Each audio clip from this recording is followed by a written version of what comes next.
Okay. Right. Today we will be just looking at the introduction of systems thinking.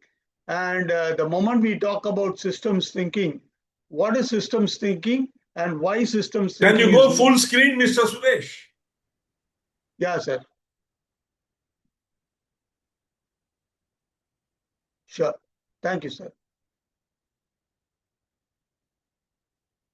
Right. Today we'll be looking at the introduction of systems thinking. The moment we talk about systems thinking is upcoming one which is very popular. It is something which is helping problem solving analysis in various areas, whether it is individual development or in case of relationship in family, in business, as well as organization. Today, system thinking is the need of the hour. And that is the reason why we thought we will take up this particular topic for today's session. And let me plunge into the session without wasting much time. See, we all know that human beings initially were different from the other animals because they formed a tribe, they moved in right from the hunter to gatherer to farming, and then from there the industrialized age. And today we have the AI, which is dominating, which means automatically the human being, through his thinking capability and using his sixth sense, he has progressed. While all other animals, if you look into it, they have been remaining for several thousand years the same way. But human beings is the only species which has progressed, which we will all agree with. And that is something which is a positive side. But there is also a flip side to it. That is, you will find that earlier it was more and more of a family which was uh, a total thing, right from grandfather to grandmother to son, sisters. In fact, in my house, I still remember that lunch or a dinner or breakfast, there used to be at least 30 to 40 people. In fact, that was something which was the order of the day those days. But today, what is exactly happening? We have nuclear families. Father, mother, and one child. And they are very happy with it. They feel that there is no need for joint family. Joint family has become a taboo or a burden today in this world. And this has got certain advantages, but it has also got a lot of difficulties that has come, which has led to a lot of problems. Similarly, if you just look into it, today gadgets are very much developed. Technology has developed. Thereby, you will find that with a touch of button, you can connect yourself with any part of the world within seconds. It was not possible 10 or 15 years back. Today, even making a WhatsApp call to a person in US is possible. In fact, I still remember when Arun sir was in US, we used to talk in WhatsApp, which clearly shows that the technology was something which was an enabler. And that way you'll find that today communication channels have improved. But is the communication improved? In fact, even in the house, you will find that people are very busy with their mobiles, that they spend time with themselves rather than interacting with their family members. The family time, the quality time has come down. It's not only the quantity time because both the husband and wife are working and they leave the kids to the school at the very young age, even at the preschool at Ersing. But today, even after they come back, you will find that most of the time they are glued to the mobiles. That way, you will find that today the communication channels have improved. With a touch of a button, the communication can be improved. But what is exactly the reality is that within the family, even the communication is not happening effectively. What has this led to? Lot of problems. Lot of problems, anxiety, depression, and anger, everything is happening. In fact, you will find that the more and more the secluded the family is, the more and more the technology is being used by the family, you will find that there are more and more problems that they are facing also. I still remember we used to go to the ground and play when we are very young. Today, if we just look into it, the kids, they come back home and immediately they are glued to the homework and then to the gadgets and other things. And this is a trend that is happening, which you will all agree with me. Do you all agree with me in this particular aspect? That there are developments in the human beings, but unfortunately, there are more and more problems that has arisen. On one side, human beings have progressed. On the other side, you'll find that pollution has increased, whether it's water pollution or air pollution. Take the example of Delhi. You will find that metro trains have come, people are moving very fast, but what is exactly happening? The river is polluted, the air is polluted. Similarly, other areas, you will find that the land water levels are coming down and many issues are just happening. This is because, unfortunately, human beings are more selfish rather than self-centered. Look at this particular picture. Do you see a very common aspect? Let me just take a simple aspect of a story. Ravi is a middle manager in an IT company and he is working very hard. However, he finds a lot of pressure, anxiety, and he is not sure he will be successful all the time and spends more time at the office. In spite of the fact that he is spending more time at the office, what is exactly happening is that he is not able to effectively work it, and the result is that his family life is affected. His wife always complains that he is not taking care of the family. He has no time to look after his only son who is studying in the second stand and not even knowing what is the progress, which class he is studying, how he is studying, and what is the things that's happening. Everything is managed by his wife, and his wife has always been complaining. She also works and she feels that Ravi is not taking responsibility. By the time he arrives at home, most of the days, the kid is already asleep. That means the connection between the father and the son is lost. And the husband and wife, because they are working together, you will find that they are very tired. They have the dinner. They don't even talk much. They immediately go to the bed and take rest so that they are preparing themselves for the next day. Ravi justifies this because he says that he is working only for them and assures that he will spend good time with the family once he settles in life. We don't know when he will settle. And you will also find that he has recently bought a house on loan, which is away from his office. That means the travel time has increased. He has to move early from his house. And in spite of all this hard work, Ravi is not promoted. And he is very dissatisfied. And he is also contemplating of changing his job. He is not sure of the future because he is already in the middle 30s. And he is having a bank loan, a EMI that he has to pay every month, which is threatening, which means he feels that he has to stick to the job. When he solves one problem in life, another problem arises.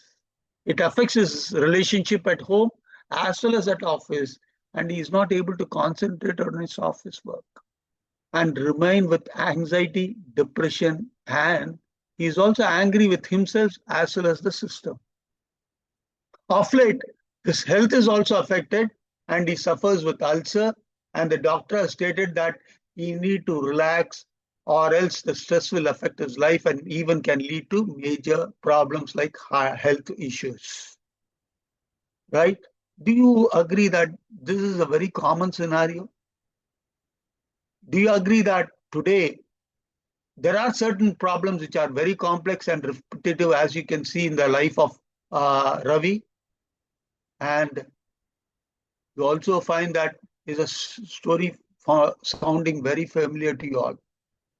I want you to just, I'll stop sharing and then once again come back to sharing.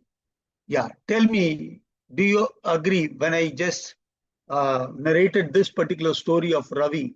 Do you agree that many of the people today in metros are undergoing this particular tension, stress, family life are affected, and other aspects is happening? Yes or no? Yes, sir. Can I have an answer? Yes, sir. Yes, sir. Yes, sir. Really, sir. Very much. Yes, Okay. what you have said is correct, sir. I agree with you. Saying, okay, Jay sir wanted to say something. Yeah, tell me, sir. Is there something you want to say, Jay? No, actually, Okay. what you have told is correct, sir. I agree with you. Because we are only looking. Very. Correct. Tell me, sir. Sorry. Yes, we are only focusing on our work only because we are not taking care of our family sometimes. Even though we have lots of time, we only be thinking of our work only. Even after our work also. Many people, in fact, bring their office work to home. Correct? And they think they are working hard. They are doing this only for the family's sake. If you ask them, including me, 5 years back, if I'm asked what is the only answer I will give, I'm doing this only for my family. Only for the benefit of my family, I'm doing this. After all, for whom else I'm doing? This is one of the common answers we are making it out. But is it solving the issue or is it creating more and more problems? That is the aspect we are just looking at it. Now, let's, one second, right. You all agree with this particular aspect of it, right? What is this leading to? It leads to stress, doubts about his future, fear, worries, problems, setbacks, particularly in the IT industry. This is very, very common. And you will also find that there is a problem that is repeatedly affecting individuals. And the relationship issue is nagging. Today, divorce rates have increased, all because the nuclear family, second, both husband and wife working, they are not able to focus, elders are not there in the house, and this is affecting them very much. In case, if you want to even improve your relationship, what is exactly happening? You are in a rush. I know in Mumbai, some of my friends actually have to travel 30 to 40 kilometers to reach their home. So they start early from their house and immediately after the office, they in fact run from the office to the nearest railway station and catch the electric train so that they can reach their house at least by 8:39. This is the state, which means it affects the professional relationship also. And by the time they are going, they are tired. And as I told you, they have only time for dinner and sleep. Do you agree that arguments happens because this state is continuing? And this would be a very, very common aspect of it. And why is that someone is not operating at their fullest potential? Have we thought about it? As I told you, on one side, human beings are progressing like anything. We have AI tools, we have ChatGPT, we have other tools. Technology has improved, mobile phones are connecting. Everything is happening positive. At the same time, more and more problems human beings are facing today, which is one of the major issues why today's session becomes very important. Welcome to the world of system thinking. What is system thinking? Which we'll just look into it. System thinking is something which explores the power of systems to solve complex problems. As we can see in the case of the Ravi, what are all problems he is facing? He is facing problem at the office front. He is facing problems at the home front.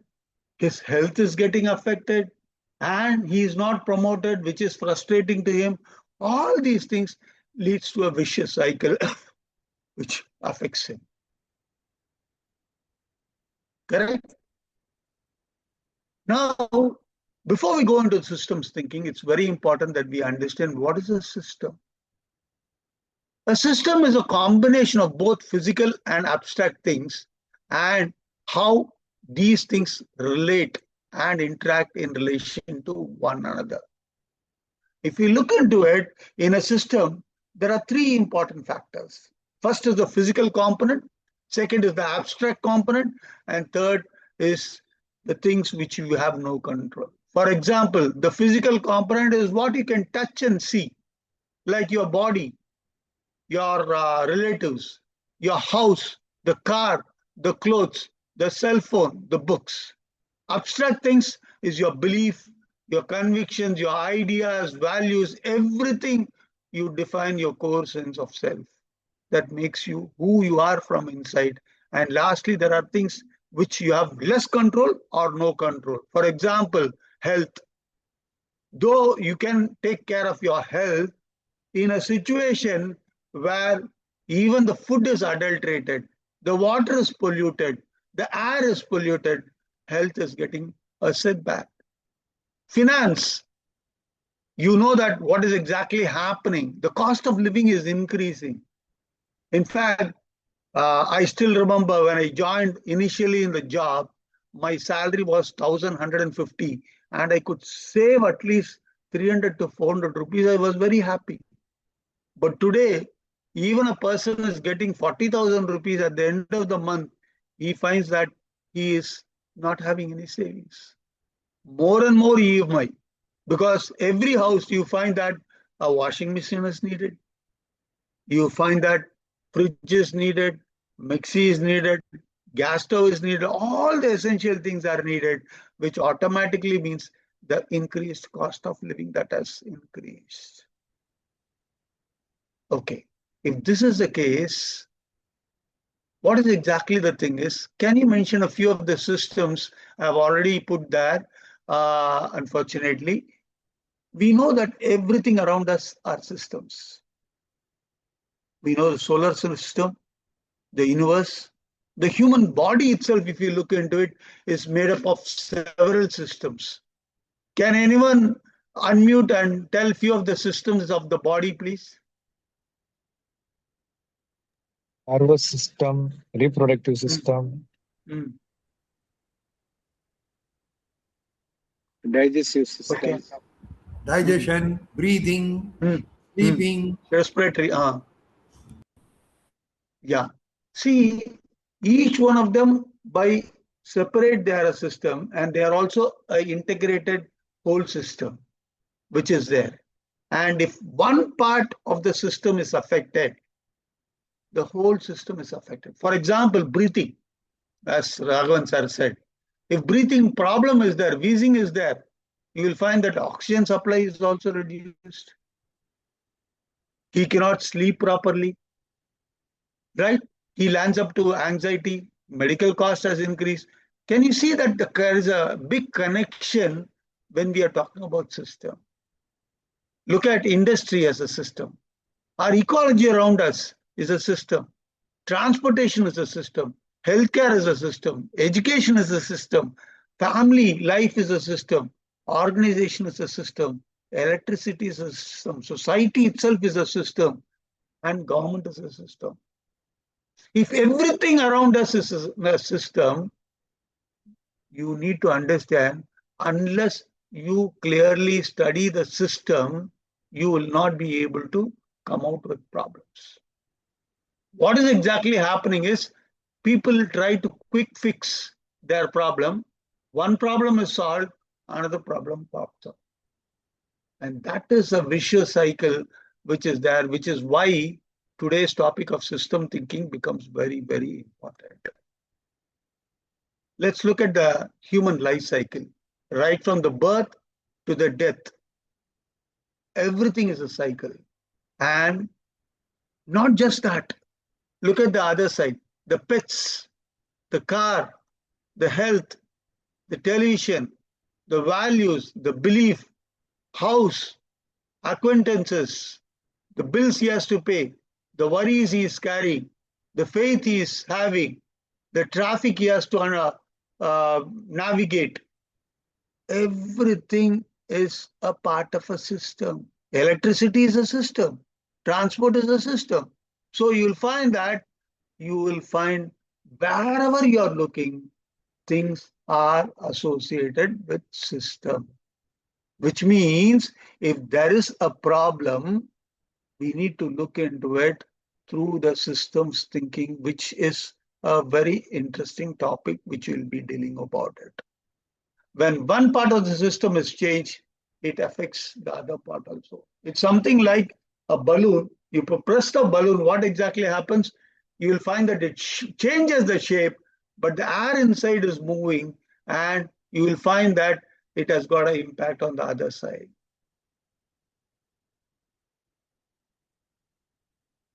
Okay, now we have talked about system. I just want to ask you, what is not a system is something which I just want you to look into it. Anything that is a collection of items without any interconnections or a function or a purpose is not a system at all. For example, you go to a godown, a lot of things are dumped there. It's not a part of system. You will find that healthcare, though it's a system, what are the aspects you will find that hospital by individual sense today is not a part of the healthcare system. Why? The objective of the hospitals have changed from service to making money. Similarly is the pharmaceutical companies. Today you'll find that more and more pharmaceutical companies are looking at profit and shareholder value rather than individual things. Thanks to our PM, at least we have the 70% discount and we are getting a reduced cost of medicines. So what is exactly you'll find that there are problems all around you while progress is also all around you. This is what is the aspect under which we live, and that's why we need to look into it. Okay, before I just get into the system, let me also just get into one more aspects. Types of thinking. What are the different types of thinking? Let us look into it. First aspect. We all know that thinking is very important, but human beings is the only unique one who have got a thinking. Can anyone tell what is linear thinking?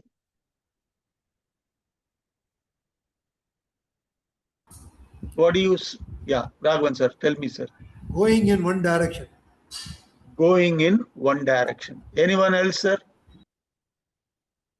Solving a mathematical problem. Solving a mathematical problem. 2 plus 3 is equal to 5. Or 8 into 3 is equal to 24. Like that. Okay. What else?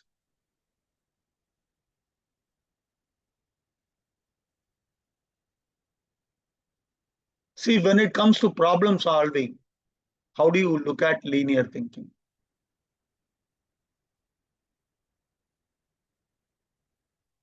Okay, I myself will tell you. See, when you talk about linear thinking, what exactly happens is you are focused on one thing at a time. Whereas the system has multiple aspects. In linear thinking, you have a cause, you have an effect. For example, let us take example of, I told you the example of pollution. Pollution can lead to asthma. That is the cause and the effect. But is it correcting the problem if you look into it? Unless the ecosystem is corrected, pollution is corrected, the asthma is going to continue and the suffering is also going to. That is the problem with linear thinking. There is no one type of thinking which is bad or not effective. But we need to understand that there are limitations of each of the system. So we are just looking at the different system. Second, event-oriented thinking. What is the event-oriented thinking? For example, human beings look at everything as events. It's not a system, but it's events. For example, you are born, that's an event. You're going to the school, is an event. A birthday is an event. A death is an event. All these things are individual activities. There may be an effect of cause and effect, but they are not a part of the system. And when it's not a part of the system, what exactly happens is you will find that the limitations does not allow complex problem to be solved. Simple problems can be solved by linear thinking and even oriented thinking, but it cannot lead to complex oriented problems. As we have seen in the case of Ravi, the problems have been multifaceted and multiple levels it is there. Okay, if that is the case, I can use creativity, correct? Creativity is one way I can solve problem, is what people can say. But understand one thing, creativity has got its own limitations. What is that? For example, let me tell you, my son is not studying. Let us just take a small boy who is not studying. The father goes and says, Arey, I have kept some 20 rupees in your book while I was just going through that. Immediately, what do you think the son will do? He will rush, take out the bag, take out that book, and he will open that particular various pages to check whether that 20 rupees is there. It's a small thing. Similarly, when I am late, I may use my creative sense to cause some stories. Storytelling, we are talking about it. We will be using stories so that we are protected. Otherwise, there will be more and more problems in our relationship. But what exactly happens is the day my wife comes to know about that I am creating stories, which is not reality, that is the end of it. People stop believing in it.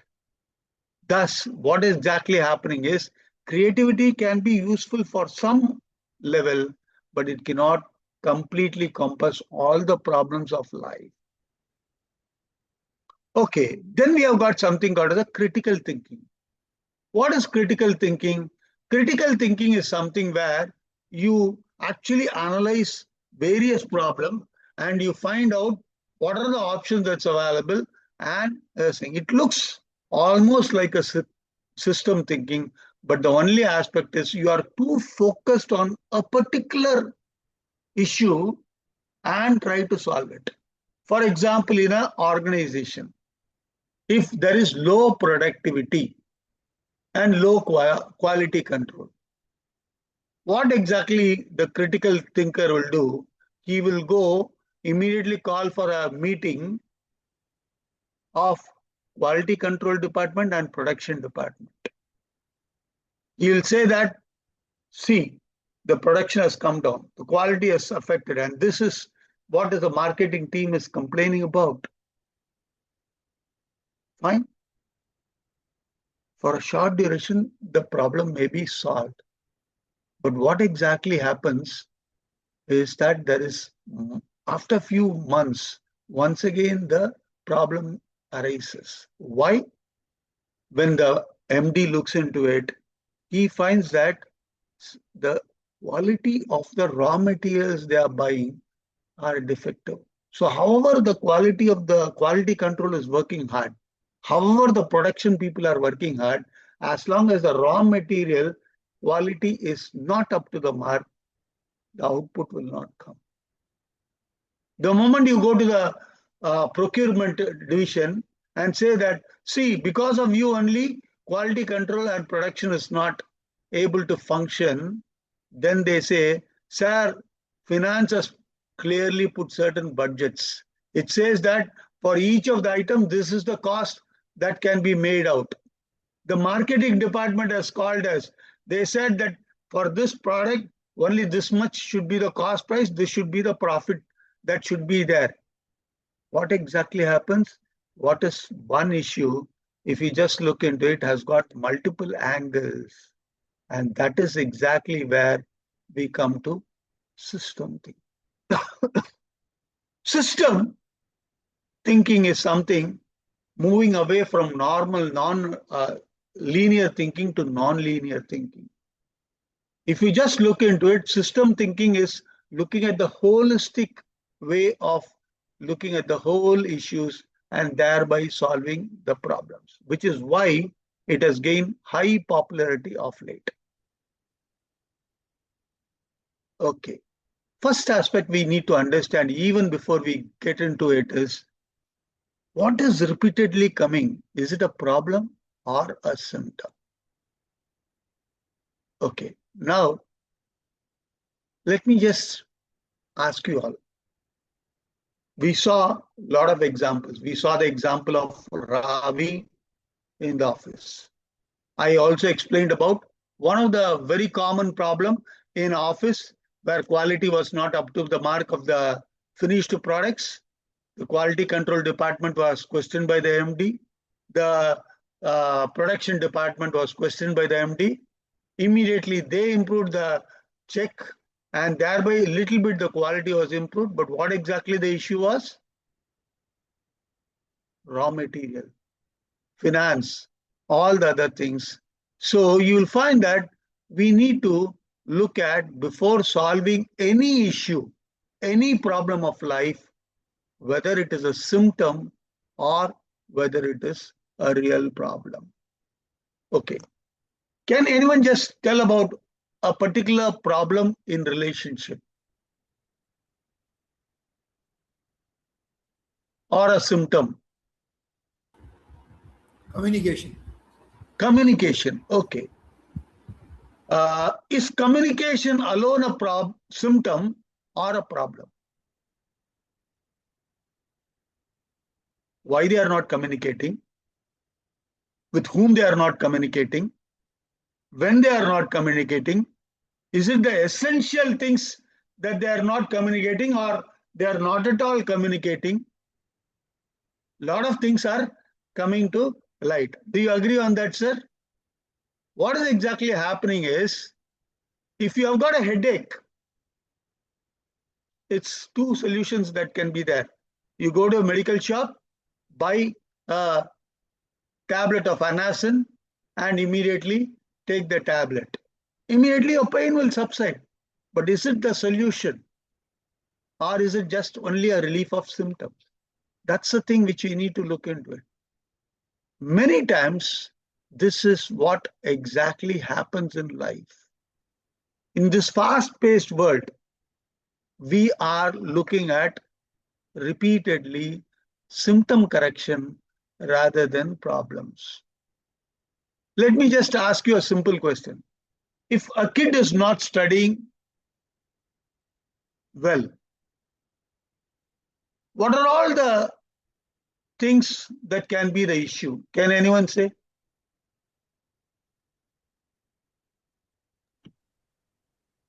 The complaint is your son is not studying properly. It's very easy to say, go and beat the son. Sorry. Yeah, tell me, sir. Yeah, he might be spending too much of time playing with his video games. Okay, there that might could be be no a one at home to inform the child about that he has to do his homework and study. No one to guide him at home, as the parents are busy with something else. And lack of having a schedule on what to do once he reaches home. He is not having a timetable about his daily activities. Okay. What else can be there? Anything else if the child is not studying? How about his understanding? Yeah, madam. Sujata ma'am, tell me, ma'am. So I feel there could be a symptom where there could be a fear of that study. It could be Fear symptomatic. of study could be there. Okay. What else can be there? Home atmosphere. Yes. Home atmosphere can be there. Very good. What else can be there? It is from DNA. His father and mother is not studied. It may be from DNA. Okay. That can also be a little bit, but not fully. Health issues. Health issues, very good, very nice. That could also affect their learning and sitting at rehearsing. You will also find that he is not understanding what is being taught in the school. His teacher is explaining, but he is not understanding and he is not going and asking. Can you see that it's a very simple aspect that the child is not scoring marks? It's a issue. But usually what exactly happening? The mother will scold, the father will beat, they will ask them to sit and study for longer duration. Unless and otherwise the root cause is looked into it, the problem will continue. And as he progresses for higher and higher classes, the problem will be multifold. And that's where you need to understand that instead of looking at symptoms, you need to look at problems very clearly and understand whether it's a problem or a symptom. In fact, what is that is, there are 8 factors which has been told that they are either a symptom or a problem. This was told by Jim Alphoff and Michael Varshey. What they said is, first one, if the size of the problem doesn't fit the amount of energy you are spending in, then you are actually addressing only a symptom and not a true problem. It's a very minor thing. You are going on working on it. It is not solving the issue. Right? That means the root cause of the problem is not identified. You are working only on symptoms. That's what he says. The second aspect is, people have the power to solve the problem, but choose not to, which means it's an attitude issue. Okay. That is a condition where it could be a problem, but what is exactly the thing is, unless they are identifying what is the reason why this person is not solving the problem, the root cause once again is not looked at it. We are dealing with a symptom of a bigger problem. The third aspect is, you have tried problem solving and it has not been successful. If you try to solve one problem, another problem is happening. All these things are happening, and the odds are that you haven't covered the real problem. Like what we saw about the kid, study, not study, right? How many answers came? We had almost in the discussion round about 10 to 12 reasons why a kid could not study properly. Correct or wrong, sir? Right? If that is the case, are we actually dwelling deep into the issues, or we are superficially dealing with problems? And that's where system thinking becomes very important. Yeah. Fourth point, there is an emotional barrier that stands in the way of solving the problem. For example, if he solves the problem, let me just give an example. Okay. My wife wants certain things to be done. All right. And if, for example, she wants to go to his brother's house, he wants to give a lot of importance for his her mother and other things. Is it normal? Yes, it's very normal. But if there is a kid in the house which need to be taken care, if there are elders in the home who need to be taken care, what is exactly happening is, it can lead to an emotional barrier in solving the problem. One problem you are trying to do it, it can lead to other problems.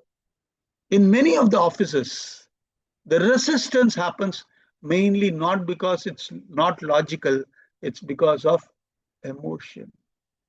And that's what we already saw in some of the sessions of Arun sir, how emotion plays a very, very important key role in storytelling. And that is exactly what you'll find, that unless and otherwise the emotional aspects are being addressed, the problem is bound to have repetition. The fifth one, if the problem as a pattern, it is definitely a symptom and not a problem. Why? If it's a problem, if it's a root cause is being taken care, then the pattern repetition will not happen. Sixth one, if a problem kept around and an organization subconsciously like it. For example, people don't want to come on time. Government offices at one time, you all know that people used to come at 10, 10, 15, 10, 20 also and put their attendance. Today it is not possible. That's one issue. But what exactly happening is it was giving them some comfort. Even today, many places you'll find that people are coming late to the office and it has been an acceptable norm and they're subconsciously liking it, so they don't want to change. As long as they don't want to change, the real problem, you cannot fix it. And this is another issue which can also happen when it comes to problem solving. Okay. Next one, you'll find that if an organization itself is stressed out and anxious, it is quite likely that only symptoms are being focused and not the real problem. Let us say an organization have financial difficulties and it is actually worked out. There are solutions that can be there, but people are afraid to speak their minds about the true nature of their concerns. Do you think the problem can be solved? Because they are afraid to talk to the superiors, they are afraid to talk to the GM, they are afraid to talk to the managers, they are keeping quiet. They know that they are also suffering, organization was also suffering, but still they are making it out. And this is a serious problem which can lead to conditions. Once again, we already touched on it. Once again, I'll touch about it. One problem you solve, another problem is arising at another place. If an organization is more focused on finding a cause and effect, which is linear, what exactly happened? It will not be able to solve the entirety of the problem. Okay, this is why problems are plenty in organization where consultants' role becomes very, very crucial. Many of you are seniors. Many of you are taking up this course with Arun sir, free mentorship as well as professional mentorship course, mainly because you want to increase your professional expertise and productivity. And that is exactly where system thinking becomes very important. Let's look at what is system thinking. As we saw, the whole thing is a system. You name anything in the world, most of the things are a part of the system. At its heart, it is holistic, and is something we are looking at it. When the problem is there, we have not looked at the holistic solution, but symptom solution. The second aspect, everything are interconnected. Let us take a cycle. Let us take a cycle. What exactly happens if the cycle chain is broken? That means it is cut. What exactly happened? Do you think you can do a cycle thing? Or a motorcycle, if the chain is cut, the whole vehicle will go into a toss. You cannot function because there is an interconnected between the chain and the motor functioning and the running of the thing, and all these things are interconnected. So if you just look into it, if the interconnectedness is not looked into it, the problem will come again and again, which is what we need to look into it. Systems thinking means looking at the big picture. First, you look at the big picture and then dwell deep into it on the various parts of it and look at how you can solve it. Now, as you can see, I have drawn a big circle. Do you know why it has been worked out? It is a supportive framework that helps you develop habits in your mind. what exactly happens is system thinkers do two things. They either draw a map or they draw a picture and put all the things that is part of the system, and those things they analyze. This becomes a habit, and these habits of feeling of strength and power makes them to understand and help them solve the problems. Okay. We are going to do an activity at the last, right? Please note it. The moment you are looking at system thinking, what is the things you have to do? You have to draw a circle or a flow chart or a map and jot each and every aspects which are there, and then look at the problem and analyze what is that. In order to do that, it becomes very important that we look at system thinking. The man you are seeing here is Barry Richmond, who is considered as a father for system thinking. In fact, this concept was introduced only in 1987. Okay, what did he say?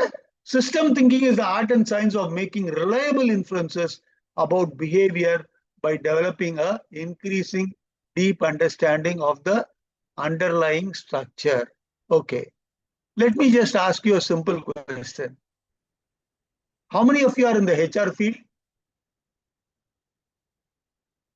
Okay, anyone is there in the teaching field? I know Madam Balaji, Sujata Balaji Madam is there in the teaching field. What about you, Raghavan sir?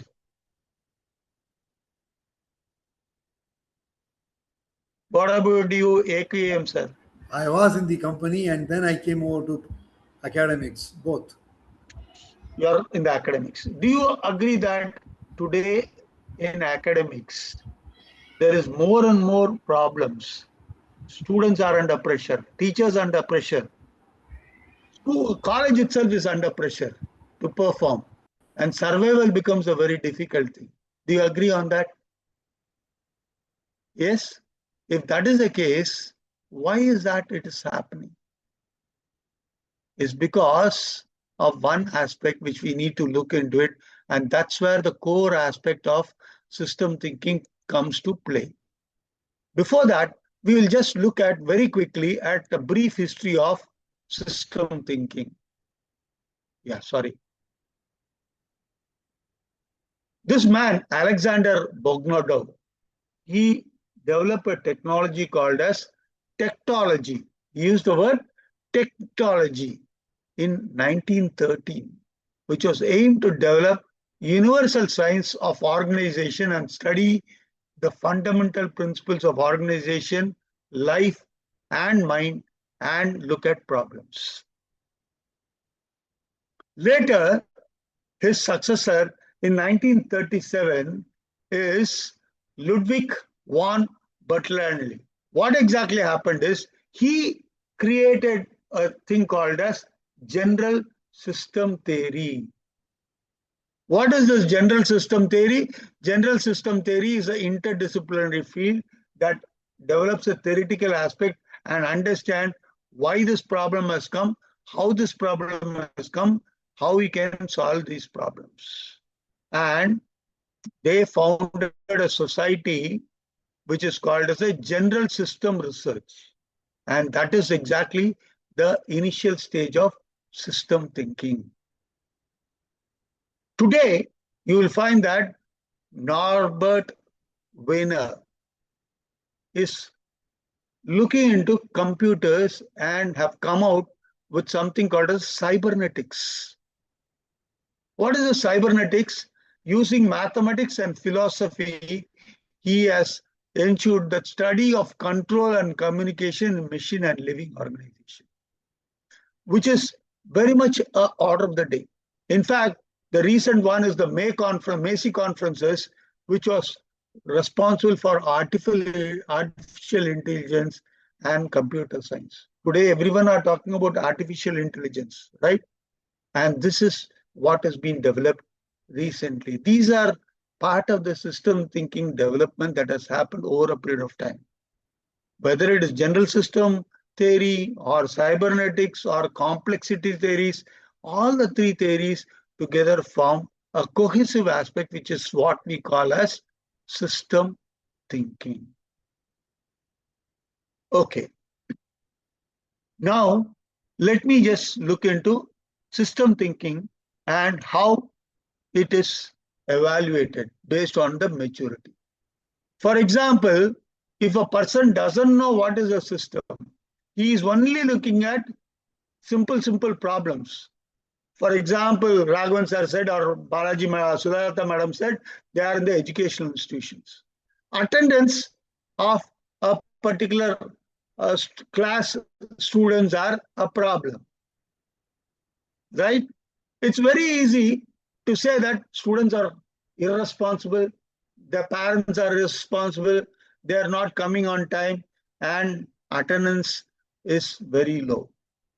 This thinking level is what we call as level 0 or complete unawareness.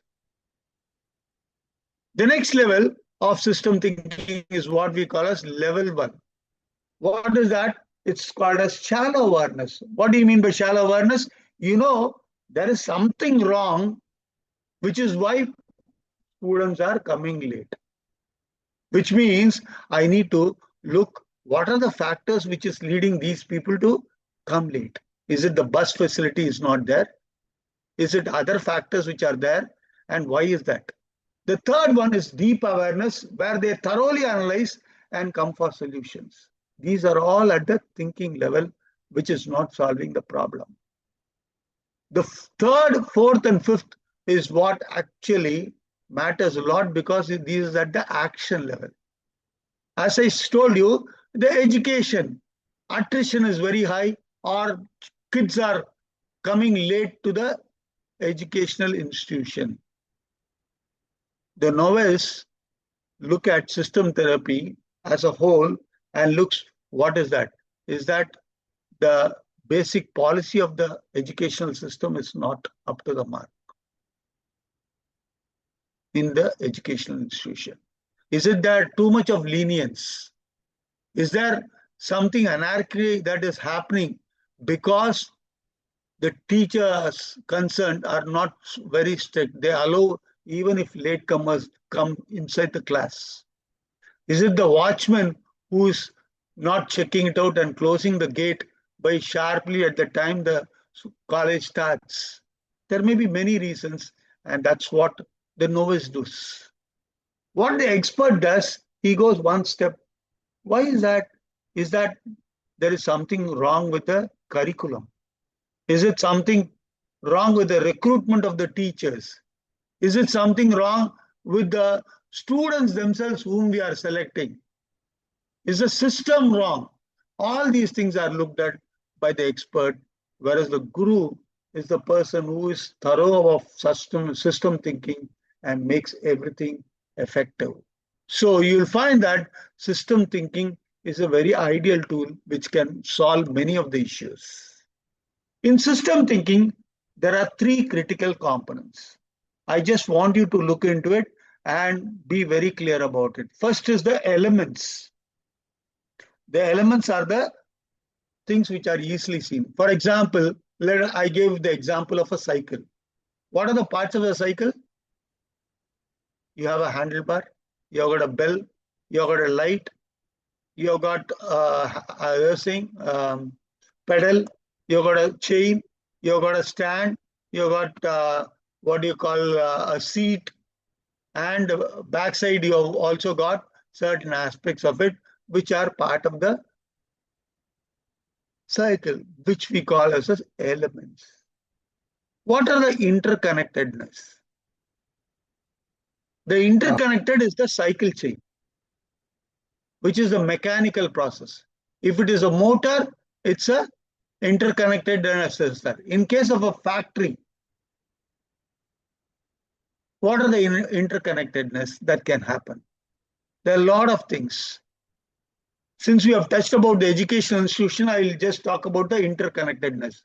As I told you, there is a lot of interconnectedness between the teacher, the relationship of the teacher with the student, the curriculum, the thinking of the management, And all these things impacting the whole system.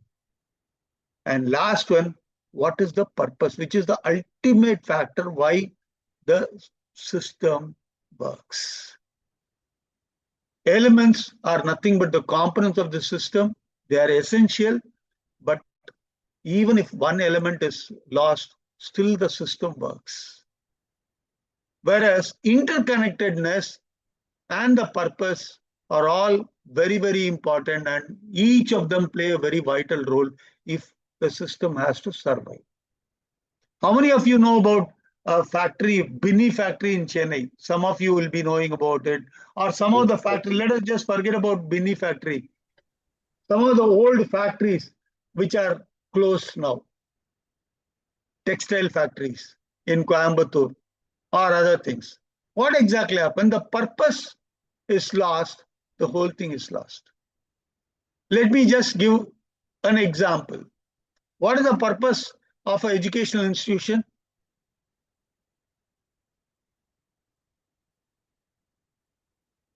What do you think is the purpose of the educational institution?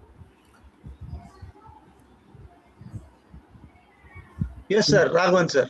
Okay, I saw impart you. education and make them a Impart great leader. education. What else, sir? Impart education and make them a great leader. Okay. Spreading knowledge. Spreading knowledge. Very good. What else? What is the core purpose? Is it only knowledge? Making people fit for getting their jobs also. Jobs. Job is one part of it. Much more than that. What could be the purpose of Being a education? good, Make them a being great a good, citizen. Making them citizen. ready for the future. Ready for future. Make them a great citizen. Make them a great citizen. Okay, little more. I think it is holistic development. Yeah. What do you mean by holistic development? Can you throw a little more light, madam? It's an all-round development, not just academics, not it's about life just skills. marks. And It's not about just marks. Do you agree on that? Madam, do you agree it's not just only about marks and academic performance, much more than that? it's academics, it's life skills, it is soft skills partially, and as they're making them industry ready, society ready, and a lot more into that. Einstein has said that the purpose of education is not merely to memorize facts. It is to help the mind to think, foster critical thinking, problem solving, creativity, all these things. In effect, he was talking about helping a person learn how to think. Yes. That is the main purpose of education. That's what Einstein said. I don't know about others. Thank you very much, sir. In fact, if you look into it way back, Socrates, when he started about who am I and asked his students a lot of questions, what he made was not just only sharing knowledge, he was making them thinkers. And ultimate aspect is the purpose. In case of machine, it is the function, whereas in case of humans, the purpose. If the purpose is lost, the whole system collapses. For example, since we have been talking about educational institution, if there is too much of commercialization in the education system, what will happen to the purpose? The purpose is lost. If the government, which is supposed to support education, is not allocating fund for education, and it is not starting more and more schools, it is not inculcating value, the curriculum itself is not developing the overall growth of the kid, the purpose is lost. So you'll find that the purpose is the most important thing of a system. The second is the interconnectedness. What is exactly the interconnectedness?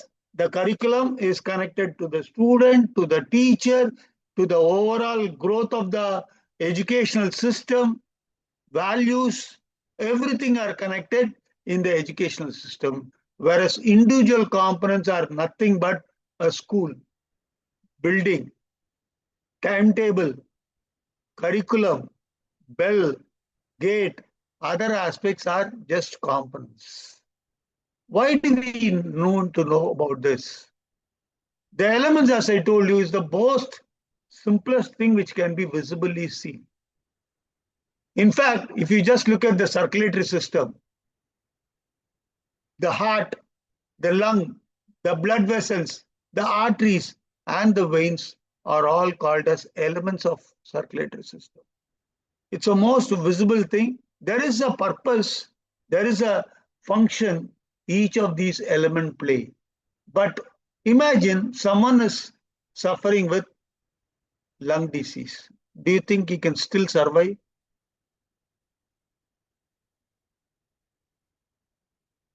Definitely he can survive. Imagine a whole body is there. It's a system. If the fingers, which is part of the element, is cut off, or even a hand is lost in an accident, do you think still he can survive? Yes, definitely he can survive. And that is what we see in a system. If the elements are changed or if it is lost, still the system functions. It's a least impact on the system, and this is what exactly happens. When certain elements can be also very important. For example, heart in a circulatory system. If the heart is not functioning properly, do you think blood circulation can happen? They are critical elements we call this. If the critical elements are changed, the system actually gets impacted. Though bypass surgery can be done, though stent can be also done, other aspects can be artificially done so that your heart can function, you know that you will not be the same as you were earlier.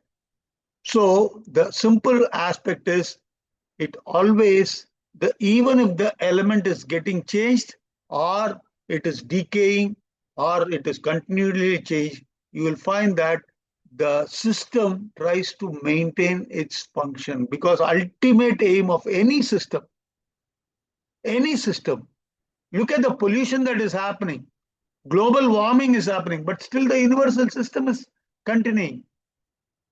Look at the ground level of the water is going down, still the water management system is happening. Some of the elements may come down, but the system survives. It may have little impact unless it's a critical element, but system continue to operate. That's the beauty of systems. Okay, we already touched about the educational system. Let us look at the interconnectedness. Each of the system has got elements which are working together in cohesion.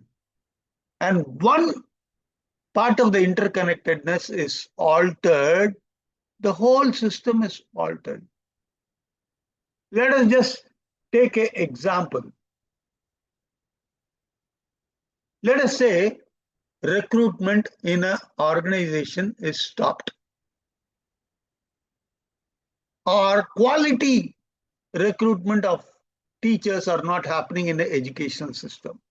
Do you think it will affect the whole stuff? The curriculum, which is supposed to be set by the government, is not meeting its standards. Today, you will find that educational nursing also, there is a lot of connection that is there to the industry, to the employment and other things. So if the quality of the education is not there, today, in fact, I was attending a seminar. The major point that was talked about is, it's not about education, it's about employability. Many times, in fact, they gave us statistics that earlier, only 19% of the graduates who came out are employable, which is what industry said. And today it has grown up to 47%. So you can clearly see that the impact of employee quality if the education is lost. So there is an interconnection of the entire system which is there, and one interconnection is changed, you will find the whole system is affected. The third one, as I told you, is the most important aspect, which is the purpose. Purpose defines the why of the system. Why is the system existing itself? If the system has to exist, we need to understand and ask the question why. The purpose is often the least noticeable one, but definitely sets how the system will behave. For example, let us take a factory. What is the purpose of the factory? What could be the purpose of the factory? Manufacturing. Produce goods. Produce goods which are saying, but it is also important that it should be something they produce which can be used by the society. There is a need, and the need of the society is met by this manufacturing unit. That is the purpose. If that purpose is not lost, they are creating fancy items. Do you think that manufacturing unit can survive for long? Definitely not. Because ultimately understand, if the function or purpose is lost, the whole system is lost. While each of the part of the system is important and they are working hand in hand, but changing the system purpose has the greatest impact on the system as a whole. The day the purpose is lost, the system undergoes a breakdown and can cause major issues and problems for that particular industry or particular system. So it can be educational system, it can be government, it can be, look at the war. Today, the war that is happening between US and Iran, what is the impact we are seeing? Greatest impact. Do you agree that the purpose of human beings is peace, growth? When the purpose is lost and one country is fighting the other country, what is exactly happening? The whole breakdown happens. Cost of living is increasing. There is LPG shortage that is happening. Thousands and thousands of people are killed. So you can understand the importance of purpose in a system. So once again, I just go back and I would like to highlight the critical components of a system. The elements, the interconnectedness, and the function or the purpose is what is making our life easier. If these three things are not in place, the whole thing collapses. And that's what is the major aspect, right?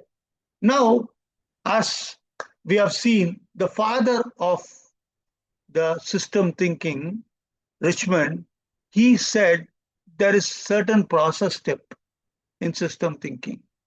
First thing he says is, system thinking plays a very important role to specify the problem or issues which is affecting an individual, which is affecting a family, which is affecting an organization or society. Once the problem is identified, the next step that comes is construct hypothesis or model. What are the things that can be done to solve that problem? So multiple solutions are being looked into it, and they start testing this. In fact, you will find that in new product, there is something, a terminology, I'm not getting it, which are basically for testing. Once the testing is done, the quality is cleared, then only the product can come out. Whether it is a computer or other, say, electronic goods, you will find that the construct hypothesis to test hypothesis is there, and then you will find that they are effectively communicating what is to be done and how it is to be done, and thereby solving the problem. If it is not, once again go back to the specific problem and issue and look at the next alternative. This is the process step that will be continuously going on till the issue is solved. That is how system thinking works, and that is why it's not a quick fix. When you are looking at the system thinking, they highlighted 7 skills. First, dynamic thinking. Second, system as a cost thinking. And third is forest thinking. This is mainly for identifying the problem issues. Then, Can I come, sir? Yeah, please, sir. Please, sir. In testing, as you're referring, there are 2 types. One is unit testing. Every unit is tested, then they are integrated. That is called integration testing. This is what it is what most of the systems it is being done during Very testing. good. Thank you. And whether the integrated thing is functioning properly, what it is called as, there is a particular word. I'm not immediately getting that particular word right now. That is the crucial testing. Yeah. If integration testing is not proper, so that means some issues are there during. That is right. I'm also not getting. So each unit is fine, unit testing. Then both are connected, integration. If it is not being done, again they are disconnected. Again they are connected. So that is how it's a cyclic process that is there. That's why system thinking, we have to draw a map or a chart or a particular circle.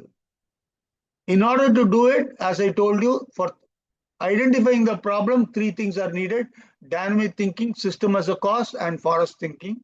We look what it is. Sorry, sir. Forest thinking means what, sir? Forest thinking. Yeah, I'm coming to it. Next thing. See, what is forest thinking is, if you are looking at only individual aspect, it's called tree to tree thinking. Whereas if you are looking at the whole aspects and look at how it is impacting, then it is called as forest thinking. See, there is a difference between a tree and a forest. Do you agree on that? Tree is an individual element, whereas forest is a collection of trees.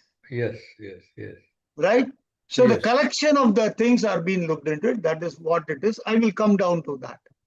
Then we have got operational thinking, closed loop thinking, and quantitative thinking, which is helping us to identify the construct model as well as test hypothesis. And lastly, we go for the scientific thinking. Now, let me just once again, since you have asked this particular question, what is this forest thinking? What is this? Let me just run to it and highlight about it. One side, you will find the system thinking skill and what are the practical things that is needed for ensuring that the skill is effective. That's what we are going to look into it. For example, dynamic skill. It is once again a problem solving one. The first 3, as I told you, is to identify the problem. Whether there is a pattern, repetitive things are happening over a period of time is what looked into it. That is dynamic thinking. You construct a behavior over time, put a graph over a period of time, the events are placed and find out when all the things happen. For example, in case of a machine, when all the breakdown happened, when all the productivity came down. In case of organization, look at when all the loss happened or other issues came up. All these things we are working out is part of identifying the problem, that is dynamic thinking. The second is system and cost thinking. What is system and cost thinking? Look at system as a whole, and instead of blaming individuals, we look at the whole system and look at how could this system be responsible for the problem. How could those who are within the system and what they have done to make it more resilient to external shock so that this problem is not repeated. This is what is that. Third thing, as you all asked, forest thinking. Forest thinking is not looking at minute details, but look at the whole context. It means looking for similarities rather than differences in any issues. Whereas, for example, there is a problem. Let us say, okay, one second, I'll stop sharing and then come down.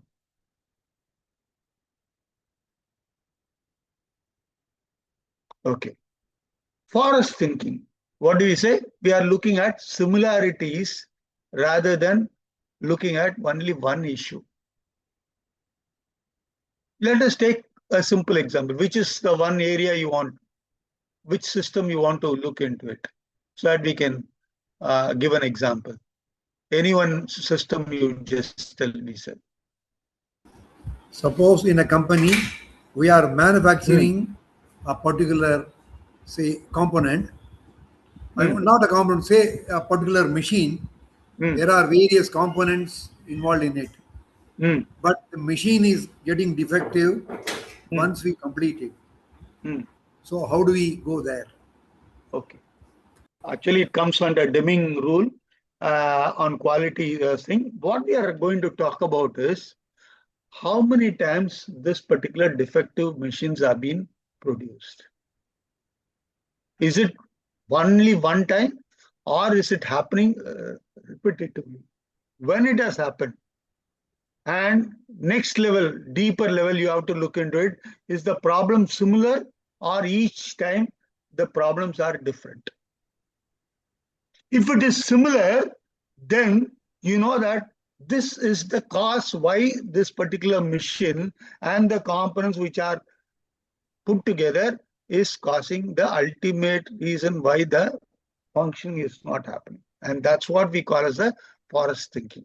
I hope now it's very clear for every one of you with this particular example. Okay. Now, once you identified the problem, the next stage is working on what will work and what will not work. That is where the operational thinking comes. There, the behavior of the individual or the organization and its culture is what is actually checked. What is the true nature of the process? Why are all the factors are influencing the process? What are all the factors which are affecting? What are the factors which are helping? All these things we need to look into it. And that is how operational thinking helps in coming out with options. Then we have got the second thing, which is very, very essential for problem solving. That is the closed loop thinking. What is closed loop thinking? It is looking at the casualty as an ongoing process, not a one-time event. Like Sir was talking about a machine. When it is assembled, it is not working. Why is that this machine is not working? Is it any specific critical component is defective, or the overall system which is being properly assembled is not worked out? And look at all the things. Take a laundry list and try to understand how the items on it might influence each other. What do you mean by that? For example, I gave a thing of, let us take once again the educational system itself. If there is a particular college where ragging is allowed, where students, they work as per their own issues, then we know that there is a problem. The pattern is analyzed. How frequently the students are ragging? Who are all the ragging? Which class is ragging? What is exactly the impact of it with other students? How much it is affecting the college's image? What is exactly happening? All these things, when we just look into it, we are looking at all the options when we just look into it. Then we look at quantitative thinking. What is quantitative? It is how to quantify how much is there, though everything cannot be measured. Like assembly, what Sir said, how many defective? Yes, we can measure it. But relationship, let me just give the example of Ravi itself. Ravi example, what we saw initially. He has a problem with his wife. His wife says, you're not at all loving us. I don't know why you married me. You're most of the time you are married to your office. When you are married to the office, why are you living with me? Right? The key soft variables have to be left out of analysis. And what is very important is you need to look at what is the quantity and how frequently it is happening. Lastly, you look at what is the scientific thinking is, how to test it, how to check whether it is going to solve the problem or not solve the problem. These are the steps which are there. Okay, now let me just give a practical aspect. Dynamic thinking. A manufacturing company has got a manager who actually looks into sales, and after every promotion, there is an improvement in the sales. But after some time, what exactly happened? The sales drop. In fact, sales are now at an all-time low. The manager has some ideas for improving the situation, but she is prepared for things to get worse before they get better. She also knows fixing the problem could take a good amount of time. So she is immediately looking at it. She's at the thinking level. She's not at the solving level. She's only analyzing the problem. The next step, the sales manager in an information system company realizes the value of the relationship between the company accounts executive and other department. Let us just look into it that two different departments, they are actually fighting. One is complaining about others. What exactly happens is the whole functioning of the company is affected. So what is exactly need to be done? We need to look at system as a cause. Forest thinking, how frequently it is happening. What is exactly happening? All these things matters a lot when we are looking at skills in action for solving. There are 10 enemies for a system thinking. The first thinking is, let's fix it quick. When you are working on quick thinking, what exactly you are doing is, you are only doing a band-aid or you are giving a tablet for headache. It's not going to solve the problem. This is the first enemy for system thinking where permanent solution is not achieved. The second one, it's similar to that. Only thing is band-aid is cover up. I don't want outside people to know that we have got a problem. Let us continue it till it's going on. This is the second important aspect which can be enemy to organization, to a system, and to a system thinking. The third aspect, we need the budget finalized before the end of the year. The moment finance comes, most of the things are put into the back burner. And because of that, what exactly happened? It's costly. We cannot do that. So we will keep it like this itself. Let us survive as long as the machine is working. As long as the machine is working, even if there is a problem, it's okay. If at all there is any problem, we'll repair it rather than replace it because we don't have budget. This means the system is already prepared for failure. We must respond the right way. Everything has to be perfect. Only if it is perfect, I will do it. Otherwise, I will not do it. If that is the way, what is exactly happening? You are overthinking about various solutions, but you're not coming to the things.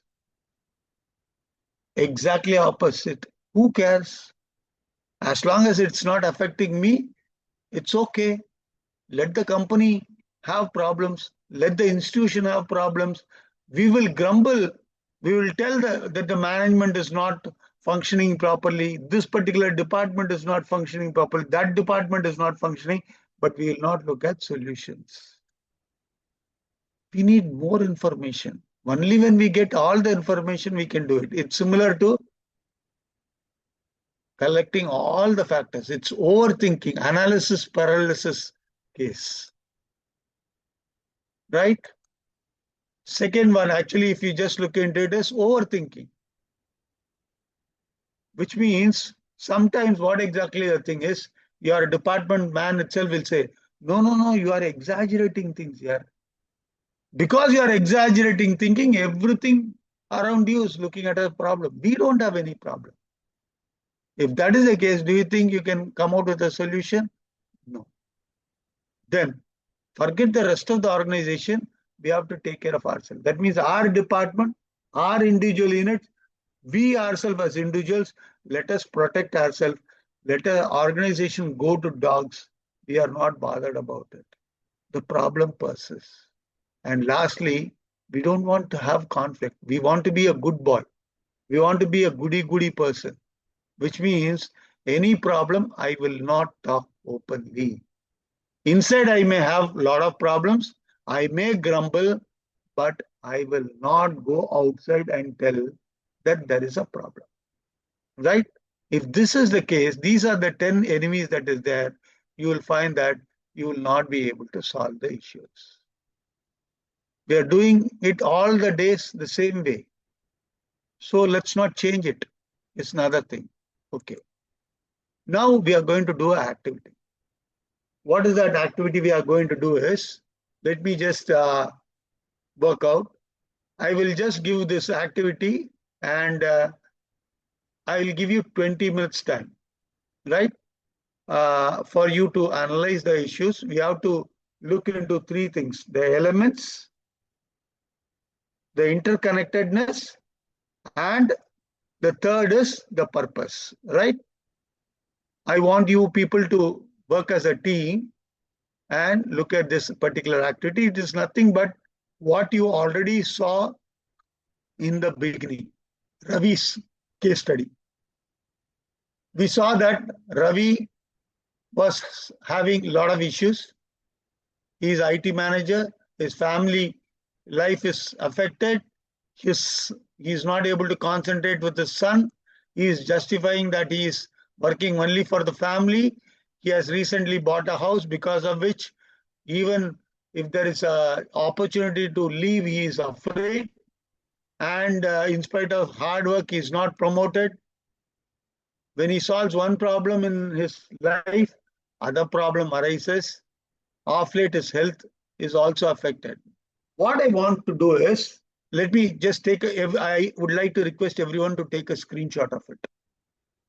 Once a screenshot is taken, we will let me know, please. Have you all taken the screenshot? Hello? Yes, sir. Yes, sir. Okay. If everyone have taken the screenshot, what exactly we are going to do is, we are going to do something. We are going to we are going to give 15 minutes time. There are three things we need to look into it. What are the elements in this particular problem? What is the connection between each of the elements which is causing the problem? Then the third one, what is the purpose of Ravi, or what is the purpose of family life? I repeat it. First aspect, we are going to look into it. What are the elements that is there in this particular system? So you are going to look at the system, look at all the elements that is there, and check why this problem is arising, why this problem is repetitive, what all are the factors which are leading to the problem, and how this problem can be solved. What is the connection between one problem, one element and other element? For example, office and house and this kid. All these things, is there a connection? How we are going to look at the connection? And the third one is, what is the purpose of Ravi in leading a happy family life? Which is the purpose? I have told the purpose. Now I want to utilize the system thinking. There are several problems I have listed out. I want you to solve this problem as a team. There are 14 people. I'll give 15 minutes time. All of you work on it. We have already seen various aspects. As I told you, the 3 critical components are elements. Second is the interconnectedness. And third is purpose. Work on it and come out with a solution using system thinking.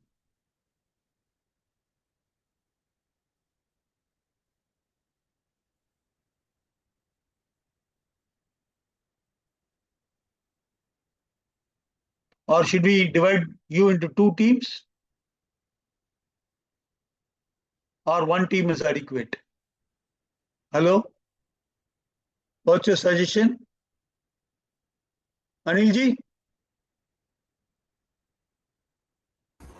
Anything is good. One is okay, at least there will be recording.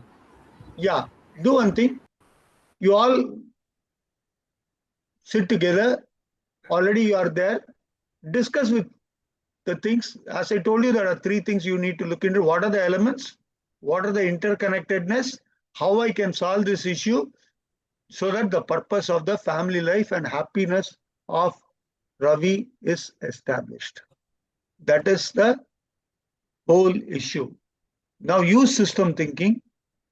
Probably draw a circle, jot out all the things, or draw a flow chart. Someone take the lead and draw a flow chart and work on that so that you are able to come out with the connectedness, interconnectedness of elements and why this issue is there, how you can solve the issue using system thinking. That's what is the activity we are going to do for 15 minutes.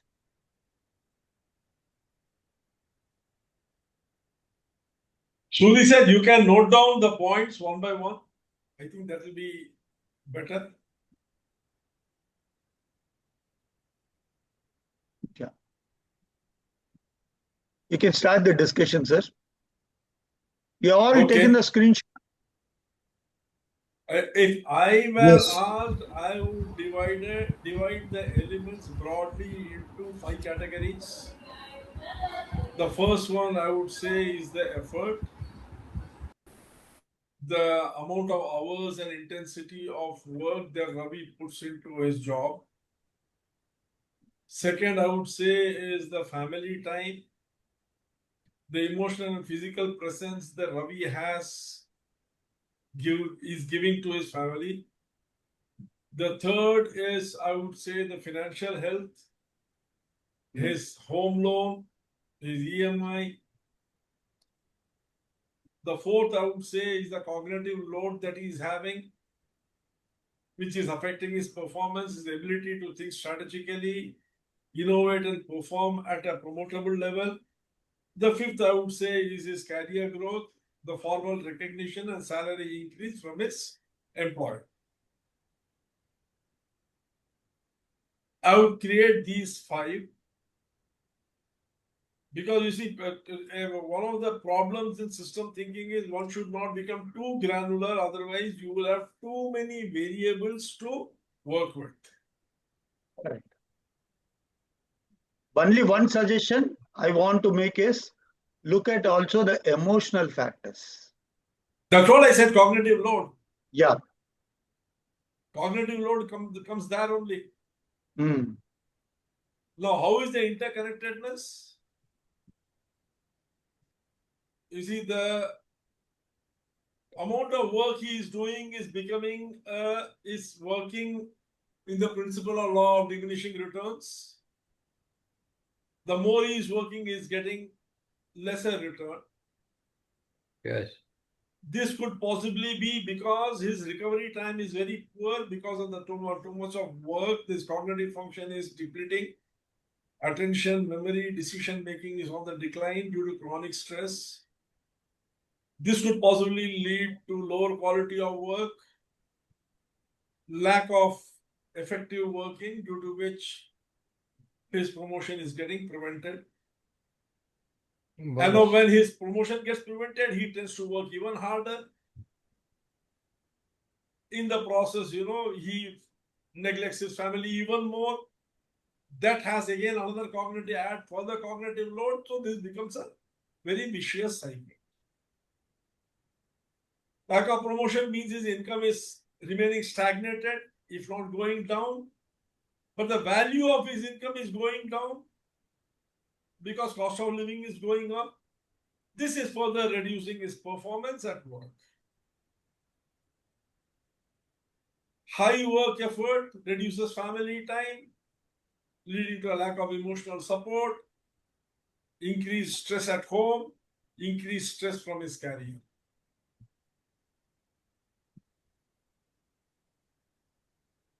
The purpose behind the entire system that we are discussing here is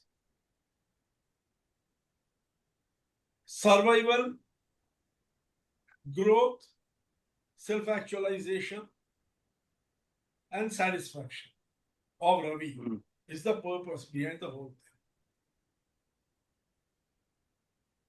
thing. So he has to prioritize. Yeah, Ravi is treating the symptoms and applying quick fixes rather than find out a solution. The fundamental solution has to be to balance by decoupling effort from the system. He has to decouple the cognitive load from the system. The feedback loop is constantly reinforcing his inability to perform. Negative emotions. Both at the domestic level as well as at the professional level.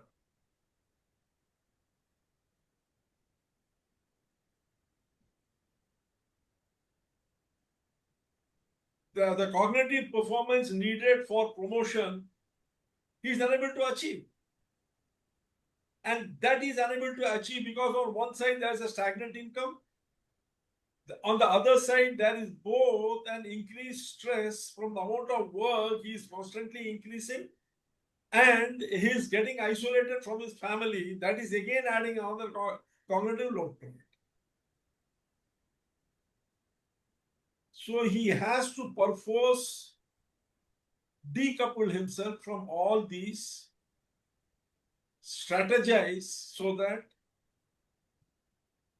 he puts the required amount of work, also finds a way to strike a balance between his work and his family, Personal life.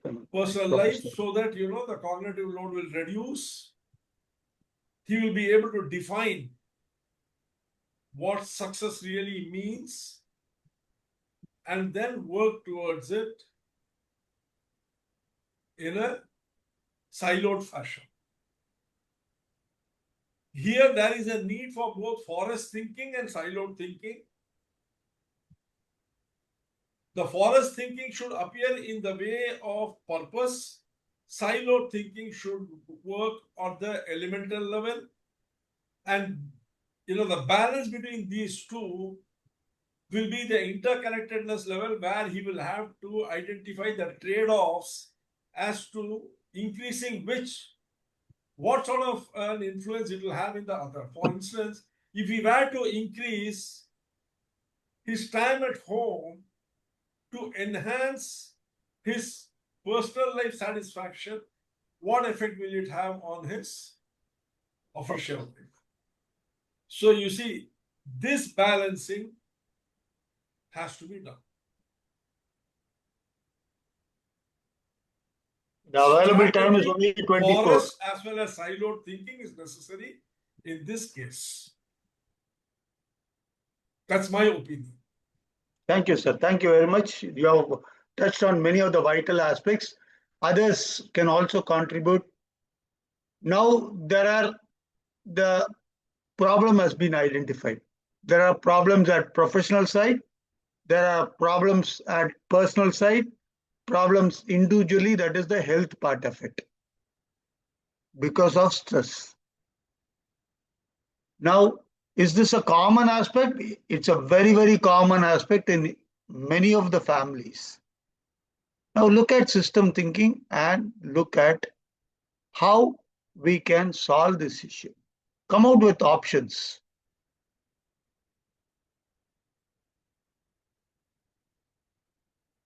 Yes. Anil ji, Raghav sir, Suri sir. I will go from the reverse side. First is the purpose. The purpose of the family is happy family. There must be peace, calmness, and meet the growing needs of the family. So Yes. with this purpose, I now come to the elements of this family. Okay. Because I'm coming reverse to this. Correct. Purpose is the most important thing. Yeah. Yeah, tell me. When I come to the element, I see there is a home, there's an office, there's a child, there's an education, earning, run the family, family time, then pay the expenses, and taking care of every individual's health. His own health. All right. So these are the elements. Now I come to the second part, interdependence. So office and earnings are interdependent. Okay. Child and study and education are interdependent. Earnings and expenses are interdependent. Family time and togetherness are interdependent.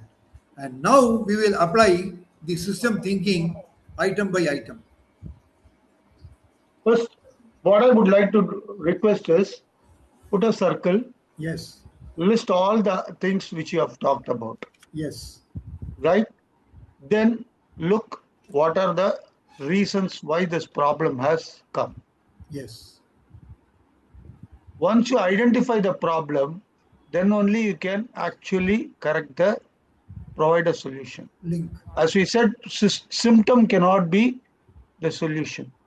You need to go into the root cause. Yes. Yes, Anil ji.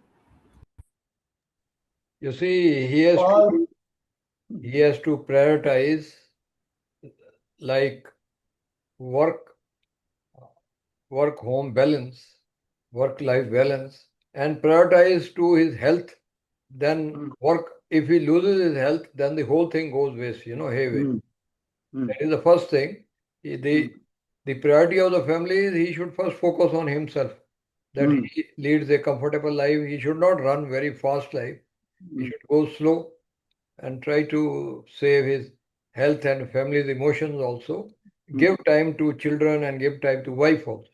That is more important than totally focus on the office job. How are we going to do that? That is the thing, because what we have all talked about is just surface level. He himself is responsible for all this thing.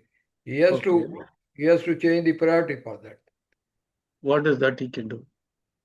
Look at see what we are doing is we are relating this. Come down next level. Identify the problems. Now also look at solutions. So now the problems have been identified. One problem is that the wife is making issues that telling that the person is not having any care for family, which is causing stress. And with respect to work, he is not able to focus on his work, which is impacting his work. And also there is no output. Also, the organization, even with hard work, he is not getting recognized. The next is the financial stress which he is having, and finally the health problem. So when we are looping this in a cycle, the initial thing is that he is having lots of workload, which due to which he is not able to spend time for his family. The solution to this is that if all the jobs are designed in such a way that it is able to produce a result on the desired time. So this person is not delegating the task as per the time. Next is the family, less family time. For that, sir, the solution is that taking the family for an outing or taking the family for a walk to the beach, and next is spending some time. That means daily he is delegating a particular amount of time for his family so that his wife doesn't makes the problem. Next is with respect to financial issues. So with respect to family, he can do some tasks, like do it together. Like once he comes home, he is spending some time with his children. He is spending some time with his wife to do something, and engaging her to do something in terms of activities like work from home or do some handcrafts, which should contribute to additional income in the family. And next comes to the stress. So this stress, the main solution is that is to consult an expert, a doctor, and once he is spending more time with his family, and once all the main things are aligned, his health would be normal, his stress will go down, and also taking the walks also, which would reduce the stress, going to parks, going to beaches, should eventually reduce the stress as well. So this is the input from my end, sir. Thank you. Anyone else?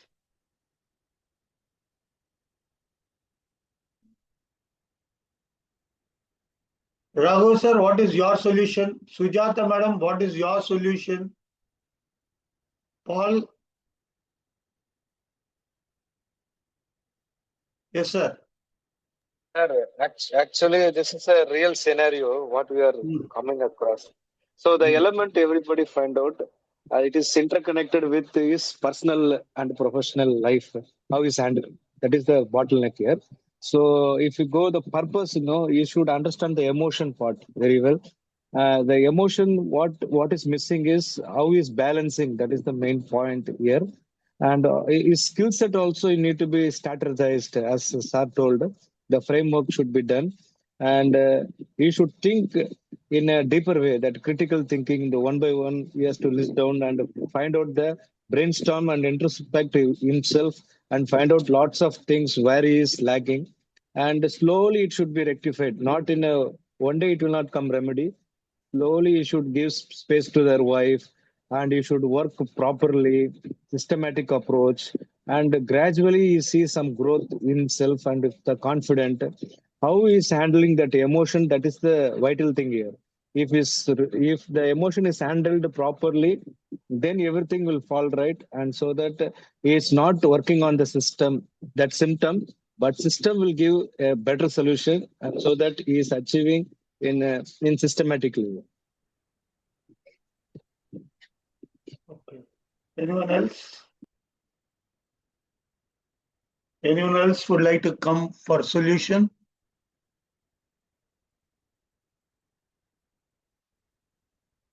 List. There are three things. One is finance. Why the problem of finance is happening. Second, relationship. What is exactly happening in his relationship? The finance is also related to his promotion, as Sir was highlighting very effectively. And that is connected with the loan, right? Once he gets his promotion, once he is getting increased salary, automatically he will be able to have lesser burden, lesser challenges, so that he is able to comfortably pay his. So how do you come to that conclusion that he gets his promotion, there will be lesser challenges and lesser workload? Okay, one part that of it. I said interconnectedness is not obvious because sir, there is no No, there is yeah, tell me, sir. nothing to tell what the promotion will entail. So the interconnectedness that cannot be there. Sir, increased salary will happen if there is a promotion. The increased work responsibility will also happen with the promotion. Correct. Then increased work responsibility means increased effort. That will automatically go without effort. That cannot happen. Okay. So you see, to assume that because if he gets the promotion, all the problems will be solved is not right. No, I'm not saying that just because he is getting a promotion, half the problem is not But solved. how I will said he get the promotion? The Ah, interrelatedness he has is to very upgrade clear. his skills. So he No, can where does spend the time. question of skill come? Is all there is no mention of skill in the case study. See, the system thinking, you can only take the elements what are mentioned there. Correct. I agree with There you. is no mention of skill. There is no mention of capability. There is only a mention of effort. Correct. So he can work hard. So the effort. That means what? As far as I can see from this system, decoupling of effort to hours has to be done so that he can get more hours with his family. Cognitive load will come down. Family support will increase. Satisfaction will increase. Cognitive stress will come down, and in the process, he could possibly focus better on his work for result, and in the process, get a promotion, increase hike in salary, and relieve his EMI and his financial problem. That's all I can see. Because ultimately, every interconnectedness is a trade-off. Correct. You have to leave something to get something. Correct. And the system, whatever we are discussing, is from the screenshot. There is no mention of skill set. Correct. There is no mention of the responsibility which will be there with this promotion. The promotion need not necessarily be a change in functionality. It could be a change of designation or a recognition of performance and higher salary with the same position.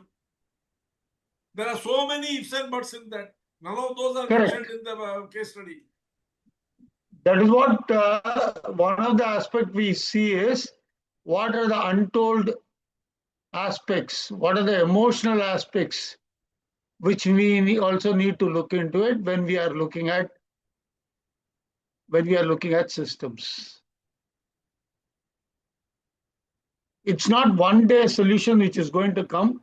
We are only working on it, rightly, as you rightly said, spending quality time with his family, which is the initial trade-off. He can do something like even studying for upgrading himself along with his kid and make his wife sit along with him. Thereby, he can increase his time spent with the kid, time spent with the wife, as well as upgrading himself. As a reinforcing loop, feedback loop, I am able to visualize only 5 elements. Yeah, that you is the mentioned work about the effort 5 in terms of hours. Second thing is the impact it has on his family well-being and family support. This in turn has a tremendous negative impact on his cognitive capacity because there is no stress release. That leads to inadequate performance, which is reflecting on his promotion and his income. And this is getting reinforced by the EMI pressure which is having because of the home loan. Correct. The question is, how do we work on these 5 elements so that the purpose of the protagonist, that is Ravi, which appears to be here both domestic well-being as well as career growth. These are the only 2 purposes I can visualize here. Yeah. If both these purposes have to be achieved, the interconnectedness of these 5 points only towards one thing, that is decoupling his effort and hours. Because he has to create hours with his family so that there is a cognitive relief for him. in terms of support from the family.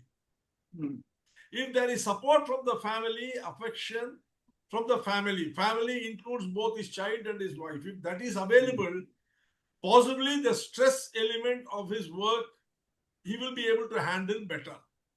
If he handles that better, his focus on his work will improve. With more clarity of thinking, he will be able to generate better results. That generation of better result will possibly bring him greater opportunity for promotion and increased income, which will have a direct impact on the EMI. Because since the EMI and the home loan has been spoken about, I am taking only that. Once that EMI load is reduced, possibly further cognitive load will reduce. That will help him to work better. This is all I can see from the limited amount of information that you have given. Thank you very much, sir. Actually, what you said is, as far as the system thinking is concerned, options we already saw in the loop. We are only going to look at various options and apply the options. What you highlighted, the 5 options, are valuable options which can be applied and which can reduce his cognitive load. Because his cognitive load is reduced, he is able to improve his clarity. He can spend quality time with his family, and thereby relationship with his wife and his kid can improve, and overall the promotion that happens can reduce his financial burden, and thereby he can lead a happy and healthy life. This is what exactly is one of the aspects which we are just looking at it. And that way, thank you very much for everyone for the aspects which we have talked about it. Next, what we are going to look into it is, these are 3 references I just wanted to give.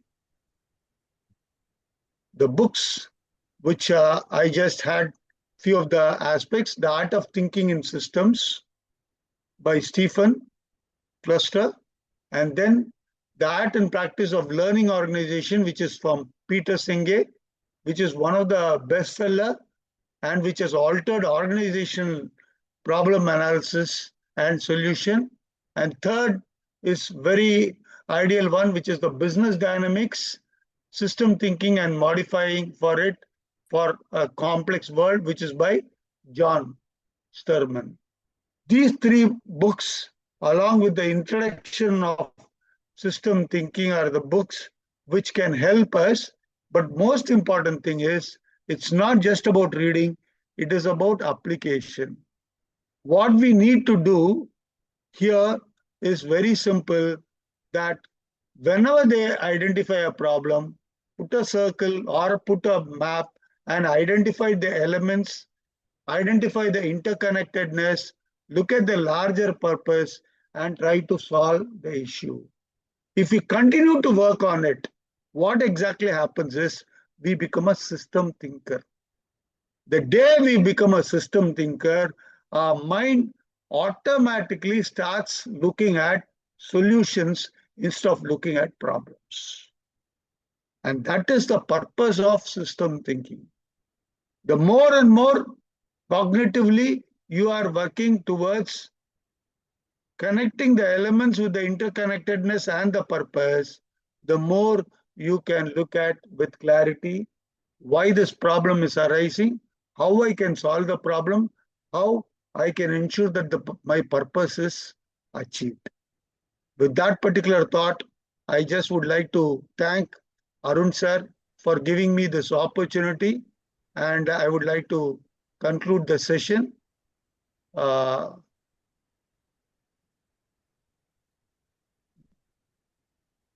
Yes, 1 second. That's all. I think that's the last thing. What you are having is, thank you. Thank you for the time you have given. I'm handing over the session back to sir. Thanks a lot, Suresh. It was very interesting, and the exercise you gave was really an exercise. Very nice, very, very nice. Thank you, sir. This is one major part. I sat and worked on it. Many of the things are taken from the books, but that's okay. You see, one of the biggest advantages of someone creating this program is you condense all the books, knowledge, and then present it to us in a digestible manner, in a palatable manner, so that we carry the essence of that book with us. It's not possible to read those 3 books. It will be very, very big, each one of them. But today we are that much more richer in our understanding of systems thinking. And it was very interesting. Thank you. You should give more such programs so that we will all benefit and become better human beings. Thank you very much, sir, for the opportunity. Thanks I'll definitely continue to contribute with more and more things. And in the process, actually, I am improving my skill also and my learning also. That is an advantage I'm finding. Thank you very much. I thank everyone who have come today, and I hope you had something to take home with the system thinking in analyzing problems, solving the issues which is nagging continuously you, so that you are able to lead a purpose of happiness, health, and satisfaction in life. That is the ultimate aspect which I just want to give. Thank you very much. Loved your program. Thank you, Suresh. Thank you for all the strain you have taken to give this program. And anything else? If anyone has any question, please feel free to ask. Suresh is there to answer your doubts. Yes, sir. Any questions is there, you can ask. No questions. Only 5 minutes. My reaction. After we did the exercise, I have come to one small conclusion. Kindly guide me. We have to look into 3 parts. Why we are doing it? 2, what are the elements we have to look into? And 3, how we have to do it. The triangle will help us to move into the proper direction. See, why we are doing, that is connected to the purpose. That is connected to the purpose. Our ultimate aim is we need to look at the purpose. That is the why is going to answer that particular aspect of it. What will How answer we are going to look into it is looking at the interconnectedness. And what we are going to look into it is the elements we are going to look into it. If all the 3 are done, I am sure we will be working on it. As such, as we said, system thinking is not going to be a one-day affair. It is going to be a continuous learning, continuous application. The more and more you look at your own problems, you are looking at problems around you and work on this particular system thinking, applying all these things. And one thing what Arun sir talked about, the feedback loop, I have not touched on it because of time factor. Negative feedback, positive feedback loop is there. That also we need to look into it. I'm sure we will become system thinkers, and thereby we are able to help others live a purposeful life, and we also solve our problem, and our purpose of life is achieved. Thank you very much for the time, sir. Thank you. Very well done. See, one thing I definitely agree with what Suresh is telling us. Only with practice will we be able to learn to master anything. See, into how many elements we have to break the entire system is a matter of judgment and practice. Correct.